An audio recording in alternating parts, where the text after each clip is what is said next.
April 7th, 1943. 09:15 hours. Henderson Field, Guadalcanal. Second Lieutenant James Swett climbed into the cockpit of his Grumman F4F Wildcat for the third time that morning. Twice, already, he'd taxied down the coral runway on patrol missions that turned up nothing but empty sky. Now, while his aircraft gulped aviation fuel from a hand-cranked pump, the radar operators were tracking something that made every man on that island hold his breath. 150 Japanese aircraft, inbound from Rabal, estimated time of arrival 40 minutes. Swett was 22 years old. He'd been at Henderson for exactly 8 weeks. He'd flown patrol missions. He'd practiced gunnery runs over empty ocean. He'd studied intelligence reports about Zero fighters and their tactics. But in 8 weeks, in dozens of hours aloft, he had never fired his guns at an enemy aircraft. He had never heard the metallic ping of bullets striking his airframe. He had never watched a human being die. In 14 minutes, he would destroy 7 Japanese bombers. He would become an ace in a single engagement. He would earn the Medal of Honor for his first day of combat.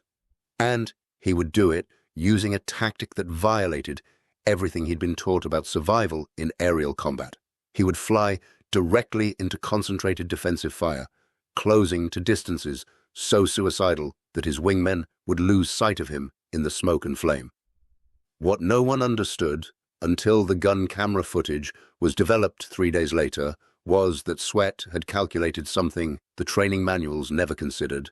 Sometimes the most dangerous place to be is anywhere except point-blank range. The Battle of Guadalcanal had been raging for 8 months, since August 7th, 1942, when the 1st Marine Division stormed ashore at Red Beach. The island had become a meat grinder, consuming men, ships and aircraft at a rate that made even seasoned commanders blanch. The Japanese held the high ground. American forces controlled a narrow perimeter around Henderson Field, a hastily constructed airstrip carved from a coconut plantation. Every night, Japanese battleships bombarded the runway. Every day, Japanese bombers tried to finish what the naval guns started. The defenders called themselves the Cactus Air Force, a ragtag collection of Marine, Navy, and Army Air Force pilots flying whatever aircraft could still get airborne. By April 1943, the worst of the ground fighting had ended. Japanese forces had evacuated Cape Esperance in February.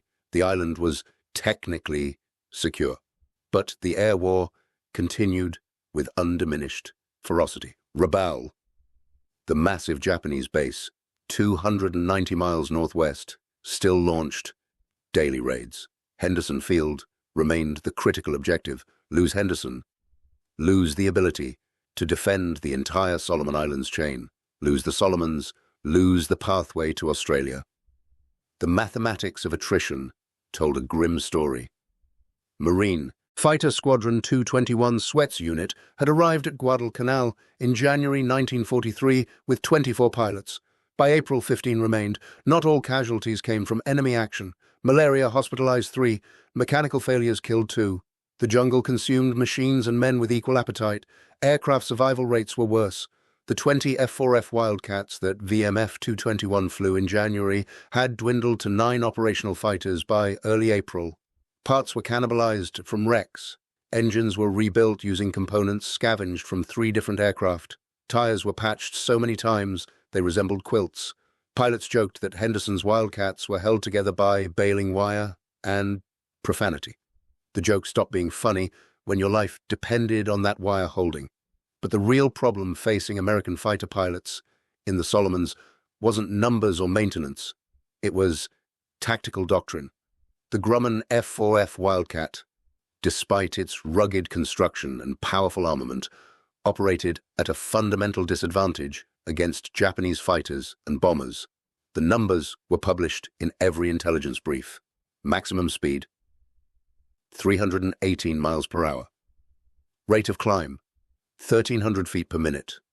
Service ceiling, 34,000 feet. Turn radius at combat speed, approximately 42 seconds for a full 360-degree turn. Compare those specifications to the Mitsubishi A6M0. Top speed, 331 miles per hour. Climb rate, 3,410 feet per minute. Service ceiling, 38,000 feet. Turn time, 19 seconds. In every measurable performance category except diving speed and structural strength, the Zero dominated. American pilots who tried to dogfight Zeros using pre-war tactics died quickly. The casualty reports proved it. Between August 1942 and March 1943, the Cactus Air Force lost 41 pilots in aerial combat. 32 of those deaths occurred during turning engagements where Wildcats attempted to out-maneuver enemy aircraft. The defensive armament of Japanese bombers posed different but equally lethal challenges. The HE-D3A Type 99, designated VAL by Allied intelligence, carried minimal armor but substantial firepower. The pilot controlled two fixed forward-firing 7.7mm Type 97 machine guns. The observer operated a flexible rear-mounted 7.7mm Type 92 machine gun with a 360-degree field of fire. This defensive arrangement meant that attacking a VAL from any angle exposed the fighter to return fire. Stern approaches, the preferred doctrine taught at Pensacola and Corpus Christi, placed attacking fighters directly in the observer's field of fire for extended periods. The VAL's gunner could track a pursuing fighter through the entire attack run. Engagement times stretched to 8, 10, sometimes 12 seconds. Those were lifetimes in aerial combat. If you're enjoying this deep dive into the story, hit the subscribe button and let us know in the comments from where in the world you are watching from today. Head-on attacks reduced engagement time dramatically. The combined closing speed of two aircraft approaching each other exceeded 500 miles per hour. At that velocity, the window for accurate fire compressed to 3 seconds. Miss, and both aircraft survived. Hit, and the attacker had to pull away sharply or risk collision with debris from the disintegrating bomber. But 3 seconds of mutual vulnerability beat 12 seconds of being a stationary target. The mathematics favored aggression. American tactical doctrine, however, favored survival. The reasoning was sound.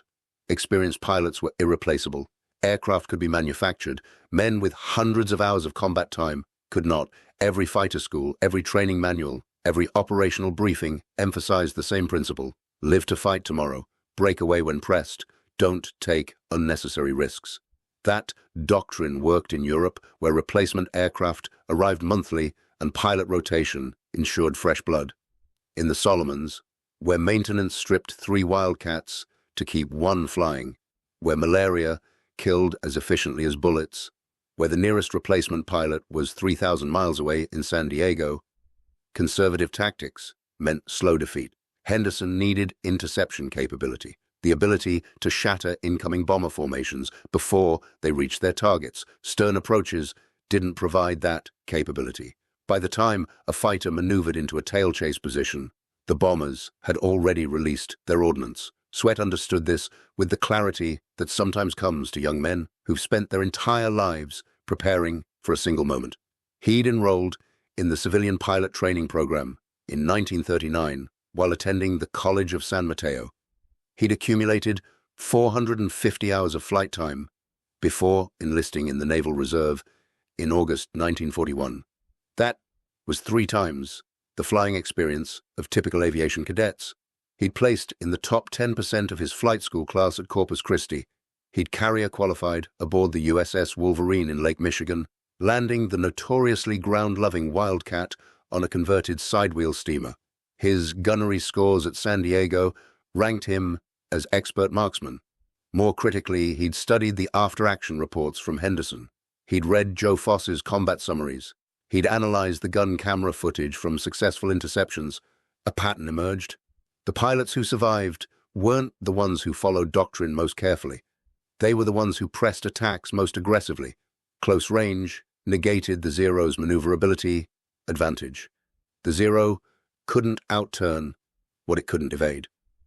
And at distances under 200 yards, even a .303 caliber bullet could disable a lightly constructed Japanese aircraft. The problem was closing that distance. Standard attack procedures called for initiating fire at 400 to 600 yards, maintaining separation, breaking away at 300 yards minimum, safe distances, textbook distances, distances that gave enemy gunners all day to track and fire. Swett had calculated different mathematics. The Wildcat's 6 50 caliber Browning M2 machine guns delivered a combined rate of fire of 4,800 rounds per minute, 80 rounds per second. At convergence range, typically set for 250 yards, those streams of bullets created a cone of destruction, roughly 8 feet in diameter. Any aircraft that entered that cone would absorb catastrophic damage. But convergence range meant point-blank engagement. It meant flying into enemy defensive fire deliberately. It meant gambling that 6 50 calibers could destroy the target faster than the target's defensive guns could disable the Wildcat. It meant accepting collision risk, debris damage, and the possibility of secondary explosions. It meant violating every survival instinct and tactical prohibition drilled into American pilots since their first day at flight school. What Swett had realized, sitting in the sweat-stained ready room at Henderson while rain hammered the corrugated metal roof, was that survival and victory weren't always compatible objectives. Sometimes you had to risk dying to ensure you didn't die slowly. At 08:55 hours on April the 7th, 1943, the air raid sirens at Henderson Field began their wailing alert.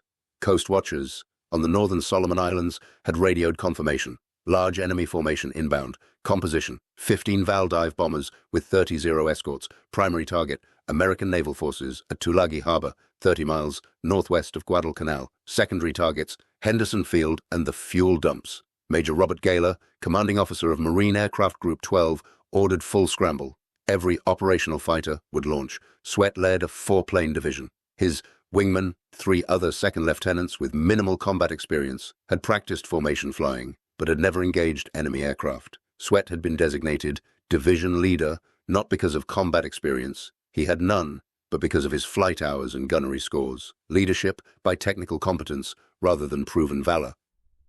It was an imperfect system. But in April 1943 at Henderson Field, perfect systems were luxuries the Cactus Air Force couldn't afford. The Wildcats launched in sequence, heavy with fuel and ammunition. Each aircraft carried 1,400 rounds of 50 caliber ammunition, 233 rounds per gun. Combat load: full internal fuel tanks, 117 gallons.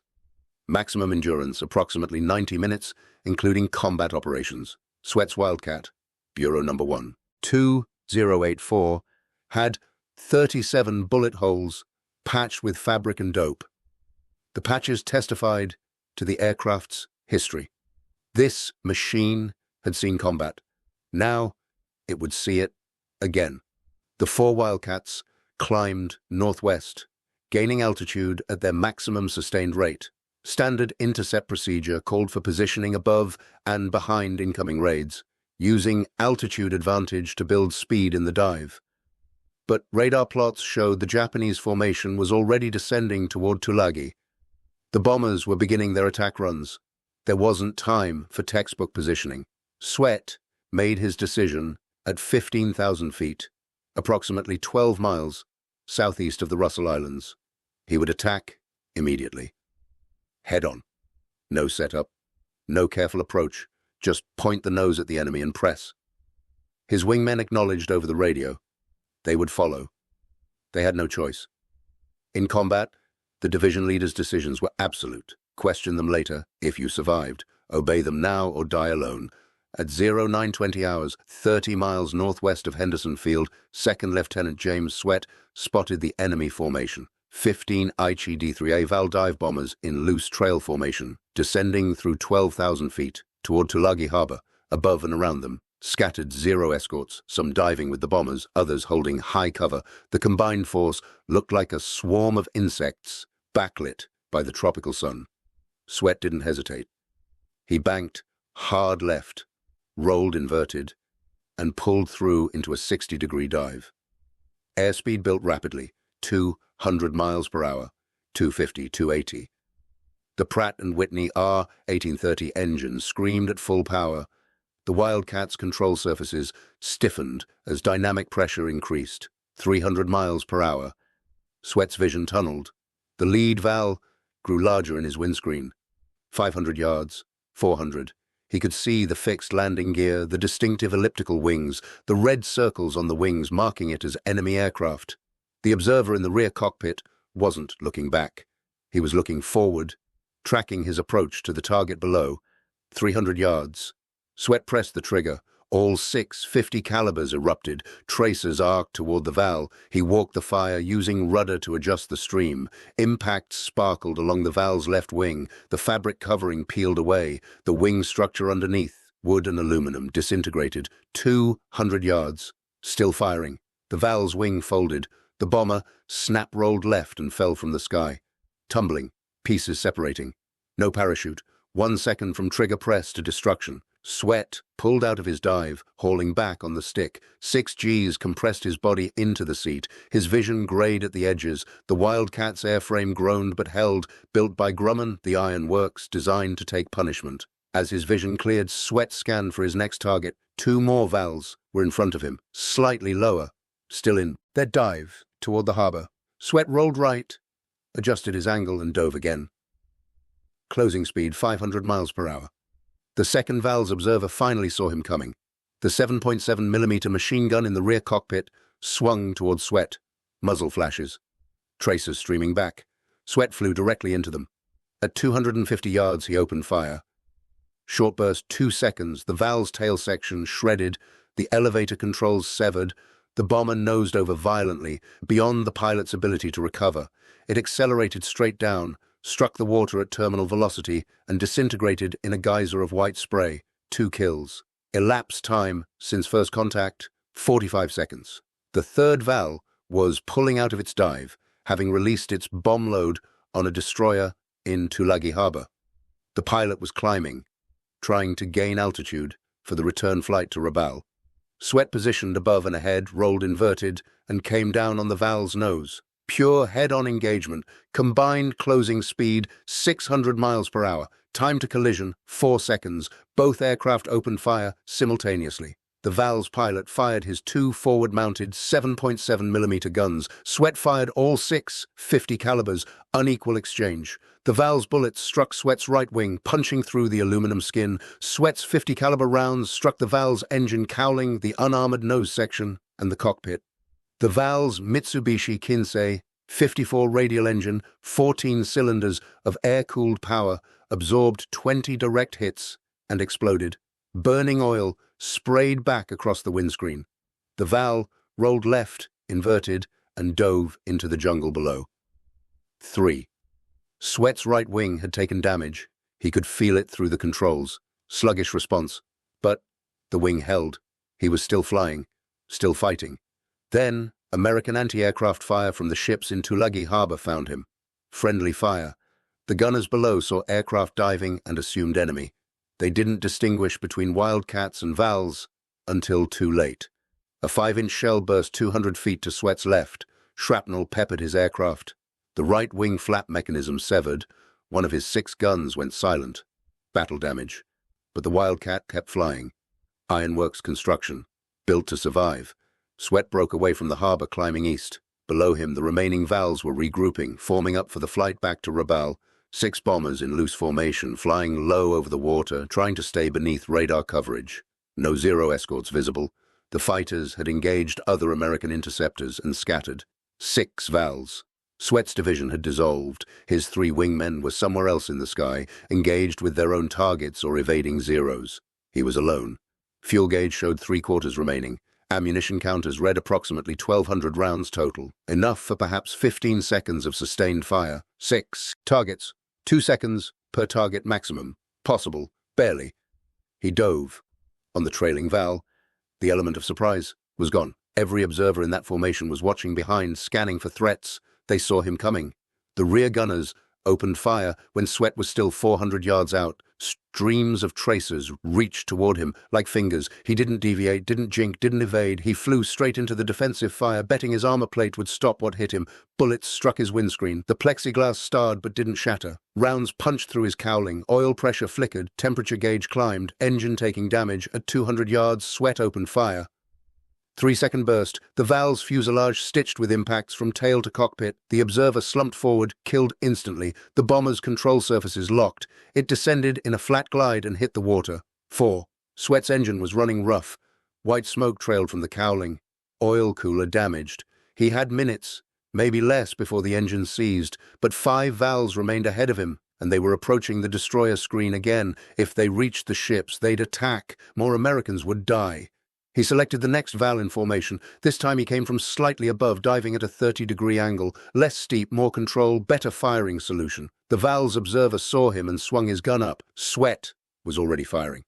At 300 yards, his tracers found the Val's left wing route. The fuel tank, unprotected, ruptured. Aviation fuel sprayed into the slipstream.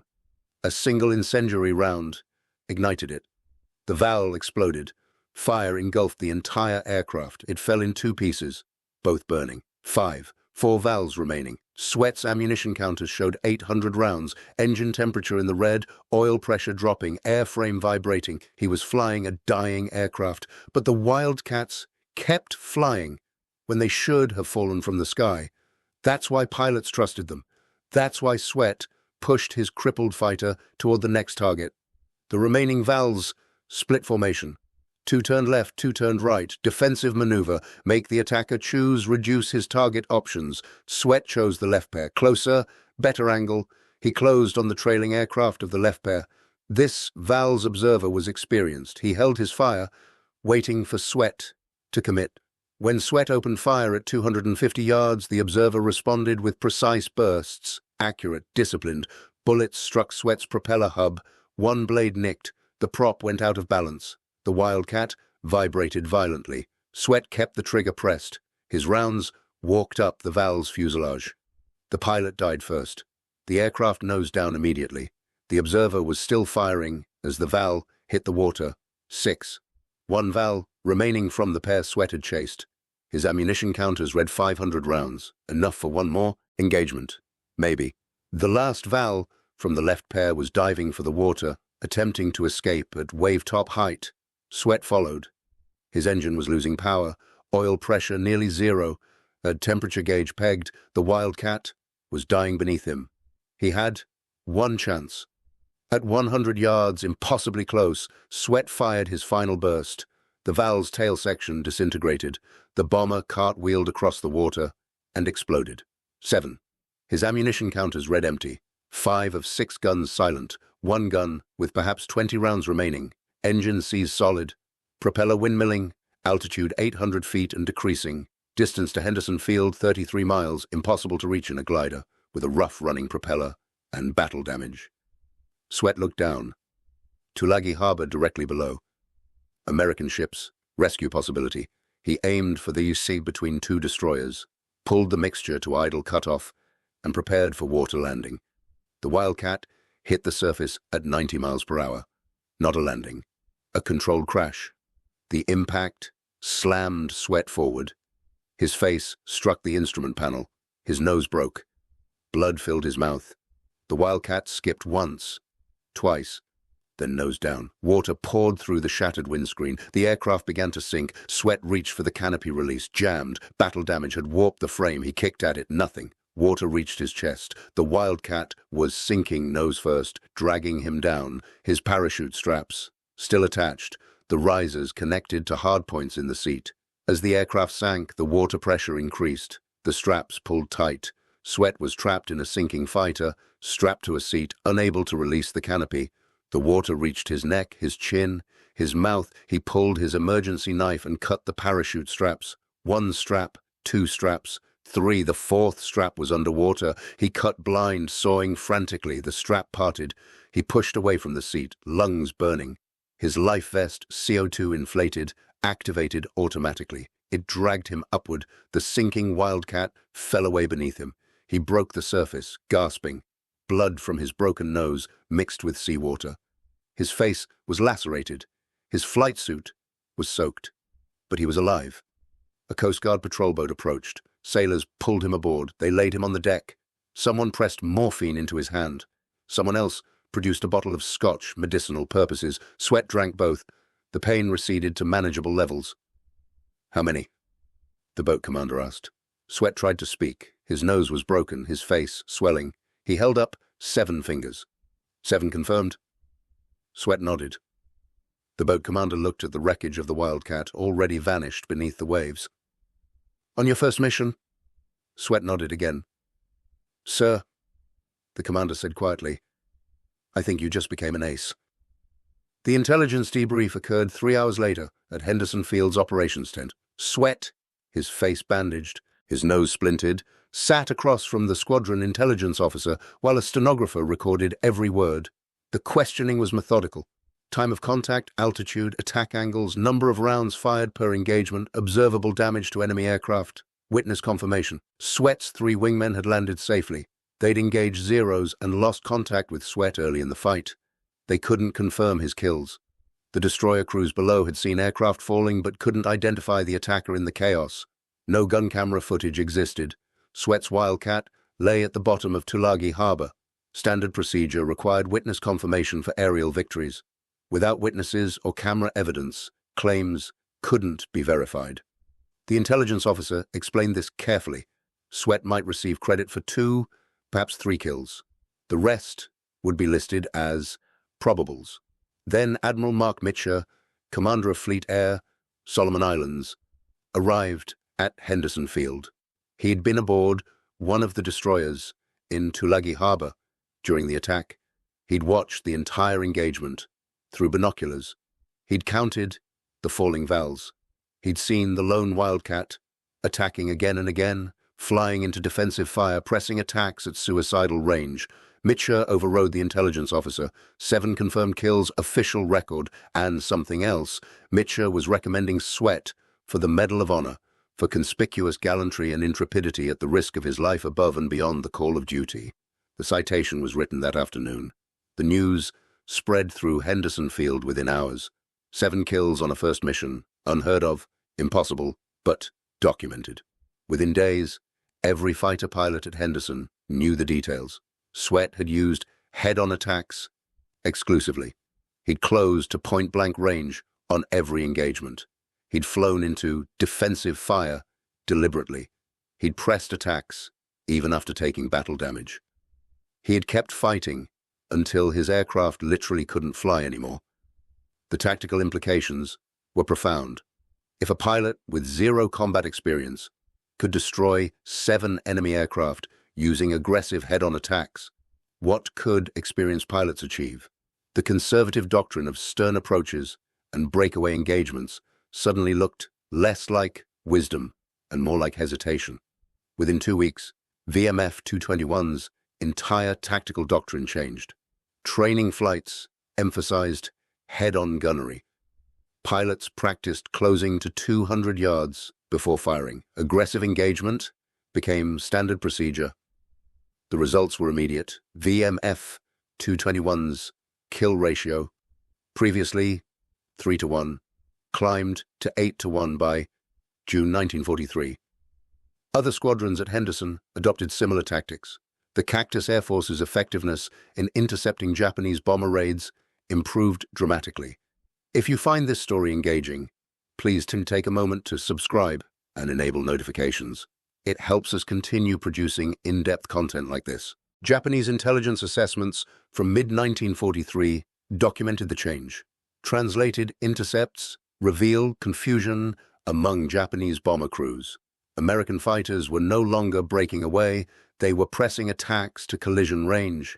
Defensive fire wasn't deterring them. Losses were mounting. The tactical shift wasn't limited to the Solomons. Fighter squadrons throughout the Pacific began incorporating the lessons from Henderson Field. By late 1943, head-on attacks had become standard doctrine for intercepting Japanese bomber formations. The technique spread to other theaters. Even European-based squadrons experimented with frontal attacks against German bomber formations. The key insight, the one that Swett had grasped instinctively, was that engagement duration mattered more than engagement range. A 12-second stern approach gave enemy gunners 12 seconds to track and fire. A 3-second head-on pass gave them 3 seconds. Even if the head-on pass exposed the fighter to heavier defensive fire during those 3 seconds, the total exposure time was lower. Mathematically, it reduced risk. But Mathematics alone didn't explain Swett's success. The psychological factor was equally important. Attacking head-on required overriding every survival instinct. It required flying toward the threat instead of away from it. It required trusting that your aircraft's armor and construction would protect you during those seconds of mutual fire. Most critically, it required accepting that you might die, but choosing to press the attack anyway. That willingness to accept mortal risk in pursuit of mission success was what has separated aces from average pilots. Technical skill mattered, gunnery accuracy mattered, but in the final analysis, aerial combat was a test of will. Who would brake first? Who would hold course longest? Who would press the attack despite taking fire, despite seeing tracers, reaching toward your cockpit, despite knowing that one unlucky bullet could end everything? Swett had answered those questions on April 7, 1943. He wouldn't brake. He wouldn't deviate. He would hold course until the target was destroyed or he was dead. 7 Japanese bomber crews learned this in the final seconds of their lives. They'd fired at him, hit him, damaged his aircraft, but he'd kept coming, kept firing, kept attacking until they fell from the sky. The Medal of Honor presentation occurred on October the 12th, 1943, at Espiritu Santo. Major General Ralph Mitchell, commanding the 1st Marine Air Wing, pinned the medal on First Lieutenant Swett's uniform. Swett had been promoted twice since April. His face had healed. The scars remained. The citation read in part, "In a daring flight to intercept a wave of 150 Japanese planes, First Lieutenant Swett unhesitatingly hurled his 4-plane division into action against a formation of 15 enemy bombers, and during his dive, personally exploded 3 hostile planes in mid-air with accurate and deadly fire." Although separated from his division while clearing the heavy concentration of anti-aircraft fire, he boldly attacked 6 enemy bombers, engaged the first 4 in turn, and unaided, shot them down in flames. The citation didn't mention that it was his first combat mission. It didn't need to. Everyone who mattered already knew. Swett returned to combat immediately after the ceremony. He had transitioned to the Vought F4U Corsair, a faster, more powerful fighter than the Wildcat. On June 30th, 1943, he shot down 2 Mitsubishi G4M Betty bombers and shared credit for a Zero. On July 10th, he destroyed 2 more Bettys and another Zero before being shot down himself near New Georgia Island. His Corsair hit the water. He survived with minor injuries, but he was far from friendly forces, deep in Japanese-controlled territory. He spent 4 days in a rubber raft, surviving on chocolate bars and coconuts, before indigenous islanders found him. They paddled him in a 10-man canoe to an Australian Coast Watcher's position. A PBY Catalina flying boat extracted him the next day. By November 1943, Swett had 15.5 confirmed kills. He was a triple ace, one of the deadliest fighter pilots in the Pacific. He returned to the United States in December for rotation and married his longtime sweetheart, Lois Anderson, during a 30-day leave. In 1944, he returned to the Pacific with VMF 2221, now flying from the aircraft carrier USS Bunker Hill. He supported operations at Iwo Jima and Okinawa. On May 11th, 1945, he shot down his final victory, a Yokosuka D4Y Judy kamikaze, bringing his total to 16 confirmed kills. That same day, 2 kamikazes struck the Bunker Hill. The carrier was so heavily damaged that Swett had to land on a different carrier. He watched from the air as the ship he'd called home burned. 396 sailors died in that attack. Swett survived. Again. When the war ended in August 1945, Swett had flown 103 combat missions. He'd been shot down twice. He'd been wounded twice. He'd earned the Medal of Honor, 2 Distinguished Flying Crosses, 4 Air Medals, and 2 Purple Hearts. VMF 2221, his squadron, finished the war as the 2nd highest scoring Marine fighter squadron, with 185 confirmed kills. Post-war, Swett remained in the Marine Corps Reserve, eventually retiring as a colonel. He rarely spoke about the war. When asked about the Medal of Honor action, his response was consistently brief. I was 22 years old and didn't know any better. I just attacked like they taught me in training. But the training manuals hadn't taught head-on attacks. They'd taught caution, measured approaches, survival-oriented tactics. What Swett had done on April 7th, 1943 wasn't in any manual. It was improvisation, born from necessity, aggression, born from calculation, and courage, born from youth, that hadn't yet learned to be afraid.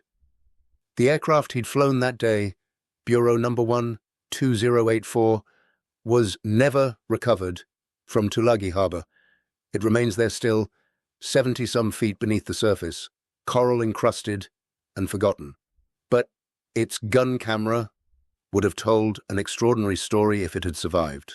7 targets engaged, 7 targets destroyed, 15 minutes from first contact to last kill, average engagement time per target approximately 2 minutes, average rounds expended per kill 200. Those numbers represented unprecedented efficiency in aerial combat. Most pilots required multiple engagements to achieve a single confirmed kill. Swett had achieved 7 in one mission, using a tactic that conventional wisdom said would get him killed. The broader lesson transcended tactics and technique. Innovation in warfare comes from warriors willing to question doctrine, willing to calculate risks differently, willing to bet their lives that the experts might be wrong. Swett looked at the same tactical problem every fighter pilot faced and reached a different conclusion. Standard approaches weren't working. Conservative tactics were leading to slow defeat. The only way to win was to change the equation. His solution was simple but terrifying. Get closer, attack faster, don't give them time to aim, trust your armor. Trust your guns. Trust that 3 seconds of mutual fire beats 12 seconds of being hunted. Then execute that plan with absolute commitment. No hesitation, no second guessing, no deviation until the target is destroyed or you're dead. 7 Japanese bomber crews encountered that philosophy on April the 7th, 1943. None survived the encounter. Swett did, barely, emerging from the wreckage with a broken nose and a medal that would hang around his neck for the rest of his life. He died on January 18th, 2009, at age 88 in Redding, California. He was buried with full military honors at Northern California Veterans Cemetery. The airport in Trinity Center, California, was renamed in his honor. A generation of fighter pilots studied his tactics at Pensacola and Miramar. The History Channel recreated his Medal of Honor action for their series Dogfights in 2006. Swett provided commentary for the episode, describing the engagement with the same matter-of-fact brevity he'd used 63 years earlier. What he never fully articulated, what perhaps he never fully understood about himself, was the source of that initial decision to attack head-on. Why had a 22-year-old pilot with 0 combat experience chosen the most dangerous possible approach? Why hadn't he followed doctrine? Why hadn't fear stopped him? The answer might be found in something Swett said during a Library of Congress Veterans History Project interview in 2003. The interviewer asked if he'd been afraid during the engagement. Swett paused, considering the question carefully. "I don't think I had time to be afraid," he said finally. "I saw the targets. I knew what I had to do. I did it. The fear came later, when I was in the water and realized what had just happened. But during the fight, no. No fear, just focus." That focus, that ability to reduce complex aerial combat to simple execution, that willingness to act when action seems suicidal, that was the defining characteristic of the most successful fighter pilots. Not superior eyesight, though that helped, not faster reflexes, though those mattered, not better gunnery, though accuracy was essential. The defining characteristic was the capacity to function at peak effectiveness while death rode in the seat beside you. Some men froze, some men panicked, some men flew defensively, prioritizing survival over mission. And some men, a very few, looked at death and pressed the attack anyway. Swett belonged to that final category. He saw the enemy. He calculated the odds. He accepted the risk. He attacked. 7 times in 15 minutes, he made that calculation. 7 times he flew into defensive fire. 7 times he held his course, until the target fell on his first day of combat, on a mission where his only previous experience was patrol flights over empty ocean. The Japanese pilots who died that day never understood what hit them. They'd been briefed that American fighters used cautious tactics. They expected stern approaches, breakaway engagements, opportunities to escape.